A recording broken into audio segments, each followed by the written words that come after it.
ลาบเป็ดมื้อนี้ใส่กระเทียมลงไปน้ำสิเป็ดที่ซอยลงไปขั่วรวนให้มันสุกระบางที่รอทาสินเป็ดสุกเขาก็มาซอยพักใส่ก้อยใส่ลาบเนาะปรุงรสด้วยน้ำปลาแล้วก็มาใส่พริ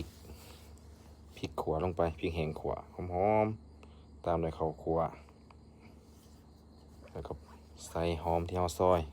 หอมใบพริกซอยแล้วก็หมากปีบีบมะนาวใส่เพิ่มรสสมหอมๆหน่อยหนึงแล้วก็คนให้มันเข้ากันก็มาซีมเบิ่งบาดนี้ซีมเบิ่งจางเมียคือว่าหัวคือบ่เติมพุงฟิงเนี่ยบ่ได้ใส่แล้วใส่ตอนขั่วแล้วตัวนั้นน่ะก็มาซีมเบิ่งเติมมะนาวอีกขาดสมเติมพุงฟิงไปอีกเพิ่นว่าแล้วก็ใส่ตามด้วยปลาแดกใส่อีกเพิ่นว่าน้อยโพดเติมลงไปอีกก็มาคุเรให้มันเข้ากันก็มาซีมเบิ่งสำหรับก้อยก็มันแล้วนะมารอถาต้มระหว่างที่รอถาเป็ดสุกนี่เป็ดใกล้สิสุกแล้วก็เติมมะพร้าวลงไปใส่มะพร้าวลงไปให้มันสุกไปพร้อมกัน